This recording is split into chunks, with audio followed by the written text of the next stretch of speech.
नमस्कार, स्वागत है अपना बिहार में। मैं हूं हर्षदा आपके साथ।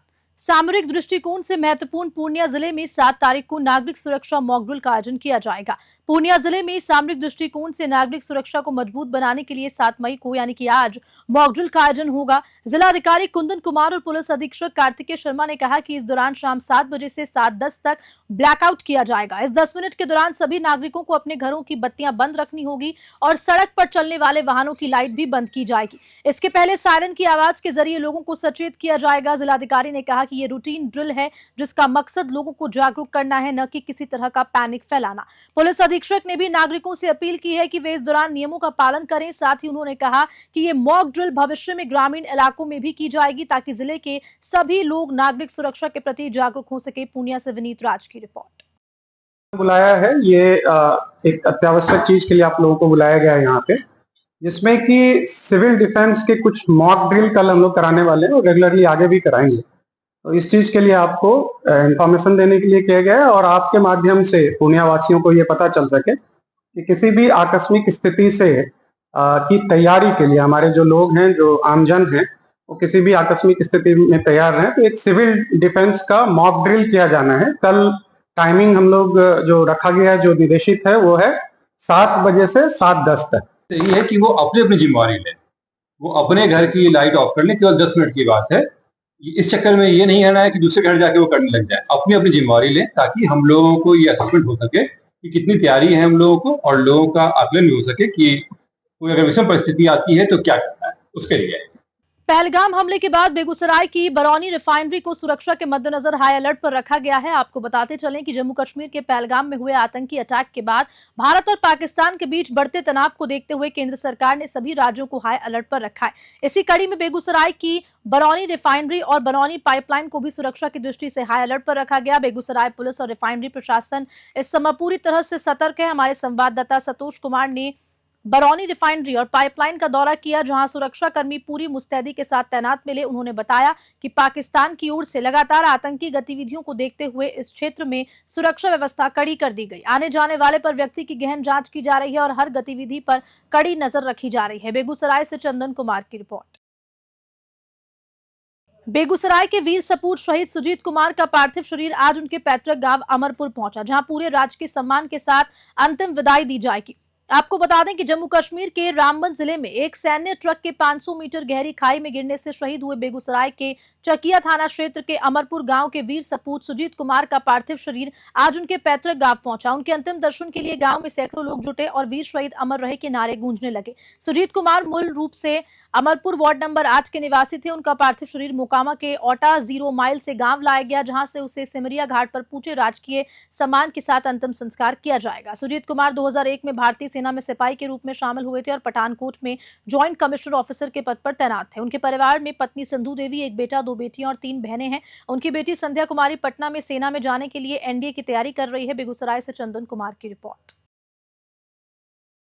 अररिया जिले में बुधवार को 7 बजे से 10 मिनट तक ब्लैकआउट किया जाएगा। नागरिकों से प्रशासन से सहयोग की अपील की गई है। अररिया जिले में बुधवार शाम 7 बजे से 7:10 तक मॉक ड्रिल के तहत ब्लैकआउट किया जाएगा। सिविल डिफेंस, होमगार्ड, आपदा प्रबंधन विभाग, दमकल विभाग, स्वास्थ्य विभाग, पुलिस और जिला प्रशासन के संयुक्त प्रयास से यह युद्धाभ्यास किया जा रहा है। इस दौरान सभी घरों की लाइट्स बंद की अपील की जाए ताकि वॉर लाइट सिचुएशन से निपटने की तैयारी की जा सके। जिलाधिकारी अनिल कुमार ने जिले के नागरिकों से अपील की है कि इस दौरान किसी भी प्रकार का पैनिक न करें और जनरेटर या इन्वर्टर का उपयोग न करें।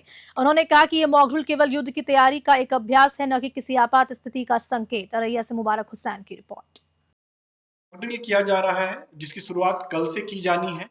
इसमें शाम के 7 बजे बिजली काट दी जाएगी और अब मेरा अनुरोध है कि जिनके घरों में भी इन्वर्टर है या जनरेटर है वो भी अपने घरों में इन सभी को बंद कर दे ताकि एक कंप्लीट ब्लैकआउट हम लोग क्रिएट कर सकें और इस जो हमारा मॉक ड्रिल है और आगे जो हम लोग ड्रिल्स करेंगे उसको हम लोग सक्सेसफुल बना पाएंगे। मेरा बस अनुरोध होगा सभी नागरिकों से, किसी भी प्रकार से इसमें डरने की आवश्यकता नहीं है, किसी भी प्रकार से पैनिक होने की आवश्यकता नहीं है।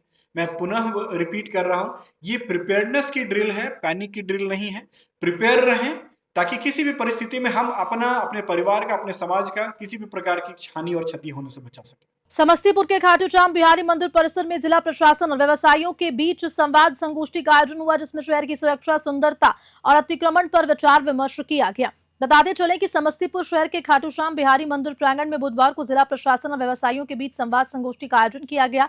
इस कार्यक्रम की अध्यक्षता एसडीओ दिलीप कुमार ने की, जबकि संचालन चैंबर ऑफ कॉमर्स के उपाध्यक्ष राकेश कुमार राज ने किया। बैठक में शहर की सुरक्षा, सुंदरता और अतिक्रमण मुक्त अभियान पर चर्चा हुई। एसडीओ दिलीप कुमार ने कहा कि शहर को स्वच्छ, सुंदर और व्यवस्थित बनाने के लिए प्रशासन के साथ साथ शहर वासियों का सहयोग भी जरूरी है। उन्होंने व्यवसायियों से अपील की है कि वे अपने प्रतिष्ठानों के सामने गमले पौधे लगाएं, जिसमें समस्तीपुर की पहचान ग्रीन सिटी के रूप में हो सके। वहीं डीएसपी संजय पांडे ने व्यवसायियों को अपने प्रतिष्ठानों की सुरक्षा पर ध्यान देने की सलाह दी। उन्होंने कहा कि प्रतिष्ठानों के सामने अच्छी क्वालिटी के सीसीटीवी कैमरे लगाने से संदिग्ध गतिविधियों की पहचान आसान होगी और आपात स्थिति में प्रशासनिक कार्रवाई में मदद मिलेगी। समस्तीपुर से रमेश शंकर की रिपोर्ट। पिछली बैठक हम लोगों ने नवंबर-दिसंबर में किया था और काफ़ी 3 महीना से अधिक हो गया था, तो हम लोगों ने विशेष पहल करके व्यावसायिक वर्ग से अनुरोध किया कि बैठक करते हैं। बैठक में जो व्यावसायिक की समस्याएं हैं और जो प्रशासन की तरफ से जो सेवाएं दी जा रही हैं, साथ ही साथ जो ट्रैफिक व्यवस्था को नियंत्रण करने के लिए, अतिक्रमण का समाधान करने के लिए और सुरक्षा संबंधी कारण ये सारे बिंदु थी जो आज के इस बैठक में हम लोगों ने ये किया और हम लोगों ने उनको विश्वास भी दिलाया। पहले भी हम लोग व्यावसायिक वर्ग से अपील किए थे और व्यावसायिक वर्ग लोग सामने आ रहे हैं, उनसे अपील की गई है कि आप अधिकतम कैमरा जो है उच्च क्वालिटी का बाहर लगाएं और साथ ही ये भी आग्रह किया गया कि अपने जनप्रतिनिधियों पर प्रेशर बनाएं, दबाव दें, क्योंकि ये नगर निगम हो चुका है, तो नगर निगम के माध्यम से भी कैमरा शहर में लगना चाहिए। तो ये अपने जनप्रतिनिधि, चुने हुए जनप्रतिनिधि हैं, उनसे व्यावसायिक गण अपना आग्रह करेगा ताकि जल्दी से जल्दी वहाँ लगाया जा सके। ऑटो चालकों की मनमानी के लिए क्या पुलिस प्रशासन को? उसके लिए हम लोगों ने ट्रैफिक इंस्पेक्टर को बताया कि वहाँ के चालक को विधिवत प्रशिक्षण दें ताकि जो है वो बाजार में नियमित रूप से चला सके। आज व्यवसायी संघ जिला प्रशासन के साथ एक मीटिंग हुई, जो मीटिंग बहुत सफल मीटिंग हुई। हम लोग व्यवसायी हैं तो हम लोग अपनी मांग रखने का अधिकार रखते हैं, यह मौलिक अधिकार हम लोग का है और बिहार सरकार के द्वारा जो गाइडलाइन है उसको भी फॉलो करना हम लोग का यह अधिकार है।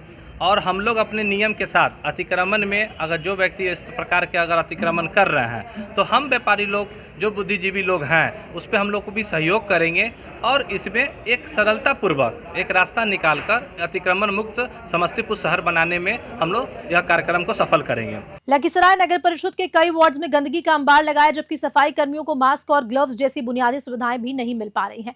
लखीसराय नगर परिषद क्षेत्र के कई वार्ड जैसे वार्ड नंबर 25, 26 और 28 में गंदगी का अंबार लगा हुआ है, जबकि हर महीने लाखों रुपए शहर को स्वच्छ और सुंदर बनाने के लिए खर्च किए जाते हैं। सफाई कर्मियों का कहना है कि उन्हें नगर परिषद के संवेदक द्वारा न तो मास्क, न ग्लव्स और न ही जूते मुहैया कराए जाते हैं। इसके चलते उन्हें बगैर सुरक्षा उपकरणों के ही कचरा उठाने का काम करना पड़ता है, जिससे उनकी सेहत पर गंभीर खतरा मंडरा रहा है। कई सफाई कर्मियों ने बताया कि उन्हें अपनी सुरक्षा के लिए मास्क और ग्लव्स खुद अपने पैसों से खरीदने पड़ते हैं। इस बुनियादी उपकरणों के बिना काम करने के लिए उन्हें कई बीमारियों का सामना भी करना पड़ता है, जिसके लिए वे खुद ही दवा खरीदते हैं। लखीसराय से संतोष कुमार गुप्ता की रिपोर्ट। ना मास्क पहने हुए, न ग्लव। हम लोग को मास्क नहीं कुछ नहीं देता, हम लोग अपना पैसा से मास्क खरीदते हैं।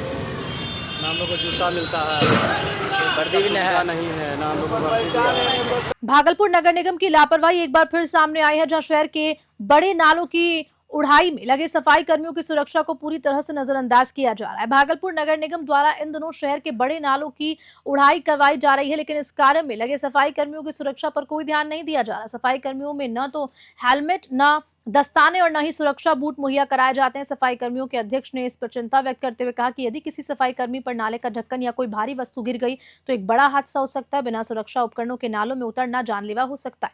अब सवाल उठता है कि क्या नगर निगम किसी बड़ी दुर्घटना का इंतजार कर रहा है? सफाई कर्मियों की सुरक्षा को लेकर नगर निगम को जिम्मेदारी उठानी चाहिए। भागलपुर से राहिल सिद्दीकी की रिपोर्ट।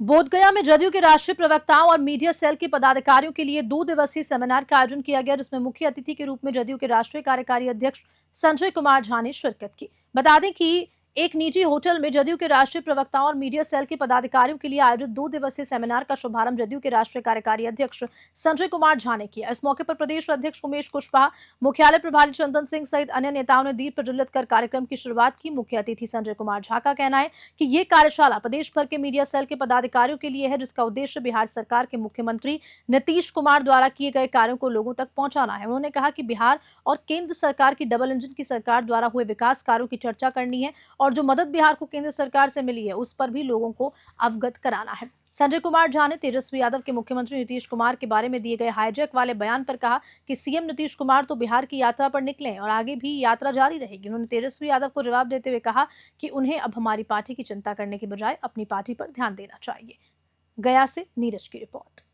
पहलगाम की दुखद आतंकी घटना ने देश के सैन्य पुरुषार्थ, देश से 140 करोड़ जनता, देश के तमाम राजनीतिक दल के पुरुषार्थ को चुनौती दिया है।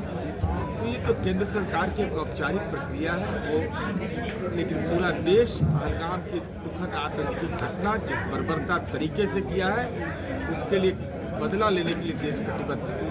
सर, तेजस्वी कल बोले हैं कि मुख्यमंत्री हाईजैक हो चुके हैं, सरकार दूसरे लोग चला रहे हैं। किडनैपर पार्टी में रखता है, किडनैपिंग का अभियुक्त वाला ना उस पार्टी के मुकुट रहता है सब। किडनैपिंग फॉर रैंसम, फिरौती के लिए अपहरण, और उनके पिताजी को कौन किडनैप कर लिया? राजद के राष्ट्रीय अध्यक्ष राजनीतिक रूप से नजरबंद कहाँ है, किस रूप में है? अरे बेटा ने तो इतनी राजनीतिक इनके चलते प्रताड़ना उनको मिली कि वो तो सीधे एडमिट हो गए कि हमारा बेटा को नेता बना दो, नेता बना दो। गठबंधन का सहयोगी दल कह रहा है कि 4 सीटें है, 420 का आरोपी है, इनको कौन नेता बनाएगा? लखीसराय में पाकिस्तान पर भारतीय सेना द्वारा की गई एयर स्ट्राइक के बाद देश भर में उत्साह का माहौल है। लखीसराय में लोग तिरंगा लेकर भारत माता की जय के नारे लगाते हुए सड़कों पर उतरे हैं। 15 दिन पहले पहलगाम में हुए आतंकी हमले के बाद भारतीय सेना ने पाकिस्तान के 9 ठिकानों पर एयर स्ट्राइक की, जिसके बाद देश भर में खुशी का माहौल। लखीसराय में भी लोगों ने इस पर एयर स्ट्राइक का स्वागत किया और तिरंगा लेकर सड़कों पर उतर आए। भारतीय सेना और सरकार की जमकर तारीफ की जा रही है। बीजेपी कार्यकर्ताओं ने शहीद द्वार के पास आतिशबाजी की और भारतीय सेना की जांबाजी को सलाम किया। उनका कहना था कि भारतीय सेना ने आतंकवादियों के खिलाफ बड़ा प्रहार किया और पाकिस्तान को करारा जवाब दिया। भाजपा कार्यकर्ताओं का यह मानना है कि पहलगाम आतंकी हमले का पाकिस्तान को भारी परिणाम भुगतना पड़ेगा। लखीसराय से संतोष कुमार गुप्ता की रिपोर्ट। आज रात्रि करीब 1-1:30 बजे भारतीय सेना के द्वारा पाकिस्तान के आतंकी ठिकानों को निशाना बनाया गया।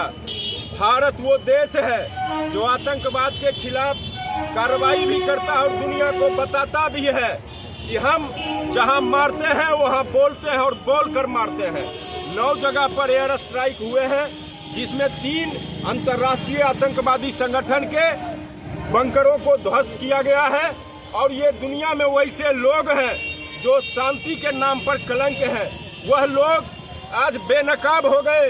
ये कांग्रेस के लोग जो राफेल में मिर्ची और नींबू लटका करके देश के शौर्य, साहस और पराक्रम को चुनौती दे रहे थे, आज उनके मुंह पर तमाचा है। वो देश से माफी मांगे कि पूरे देश के शौर्य और साहस को कैसे मजाक बनाया जाता है। जब देश हमारा संक्रमण काल में है, युद्ध की घोषणा होने वाली है, तब वो लोग सरकार से मजाक बनाते हैं और सेना के पराक्रम को एकदम चुटकी में मजाक उड़ाते रहते हैं। भारतीय शौर्य के लिए, भारतीयों के स्वाभिमान के लिए ये एक बोहनी मात्र है कि हमने थोड़ा सा सर्जिकल स्ट्राइक किया है। जम्मू कश्मीर के पहलगाम में आतंकी हमले के बाद भारत ने ऑपरेशन सिंदूर के तहत पाकिस्तान में आतंकवादी ठिकानों पर हमला किया, जिससे कई आतंकवादी मारे गए। इस ऑपरेशन की सफलता पर बेगूसराय में बीजेपी कार्यकर्ताओं के साथ साथ मुस्लिम समाज के लोगों ने भी खुशी मनाई। बताते चलें कि बीती रात भारत सरकार द्वारा शुरू किए गए ऑपरेशन सिंदूर में पाकिस्तान में आतंकवादी ठिकानों पर भारत ने सटीक हमला किया, जिसमें कई आतंकवादी मारे गए। इस सफलता के बाद बेगूसराय में खुशी का माहौल है। बीजेपी कार्यकर्ताओं ने खुशी का इजहार करते हुए जश्न मनाया और आतिशबाजी की। उनका कहना था कि वे ऑपरेशन भारत के लिए सराहनीय कदम है और आने वाले समय में पाकिस्तान को और भी मुंहतोड़ जवाब जरूर दिया जाएगा। वहीं मुस्लिम समाज के लोगों ने भी इस अवसर पर खुशी जाहिर की। नवाब चौक पर एकत्रित मुस्लिम समुदाय ने पाकिस्तान मुर्दाबाद और हिंदुस्तान जिंदाबाद के नारे लगाए। उन्होंने कहा कि भारत के इस ऑपरेशन से पूरे देश में एकजुटता का संदेश गया है। मुस्लिम समाज ने यह भी कहा कि हिंदू, मुस्लिम, सिख, ईसाई सभी भाई भाई में और खुशी में पूरा एक देश एकजुट है। बेगूसराय से चंदन कुमार की रिपोर्ट। मनोबल को बढ़ाने के लिए और भारतीय सेना ने जिस ढंग से रात को पाकिस्तान के उस आतंकियों के जो कुनबे पर जो एयर स्ट्राइक हुआ है, आज उसको लेकर हम लोग इसलिए उत्साहित हैं कि पिछले दिनों पहलगाम में जिस ढंग से हमारे पर्यटक पर उस आतंकवादियों ने निर्दय रूप से गोलियों की बौछार किया था और कई माताएं बहनों को सिंदूर को जिन्होंने उजाड़ दिया, विधवा कर दिया था। आज भारतीय सेना ने उस सिंदूर का जवाब उस सिंदूर से लिया, खून का बदला खून से लिया। बिल्कुल रात में ऑपरेशन सिंदूर के अंतर्गत भारतीय सेना ने जो पाकिस्तान में एयर स्ट्राइक किया, वहां पर आतंकवादी ठिकानों को समाप्त करने का काम किया। हम लोग इससे बहुत उत्साहित हैं, खुश हैं और यहाँ पर उसी खुशी में स्थानीय लोगों द्वारा जश्न मनाया जा रहा है। हम लोग चाहते हैं कि आतंकवाद जड़ से ख़त्म हो। ये जो आतंकवाद का मुद्दा है, जिसे बार बार हम लोग देखते हैं कि किसी न किसी बहाने से देश में कहीं न कहीं ये घटनाएं घटती हैं और बिल्कुल देश का माहौल ख़राब हो जाता है। तो हम सब लोग यही चाहते हैं कि एक बार ये आतंकवाद का मुद्दा ख़त्म हो जाए। भारतीय सेना के हर गतिविधि में हम उनके साथ हैं और इसीलिए आज यहाँ पर खुशी में पटाखे फोड़े जा रहे हैं। कहाँ पे? ये बेगूसराय का नवाब चौक वार्ड नंबर 35 है और यहाँ पर हम सभी लोग मिलकर आज इस जश्न में शामिल हैं जो रात में ऑपरेशन सिंदूर भारतीय सेना के द्वारा किया गया। खबर के साथ बुलेटिन में इतना ही। नमस्कार।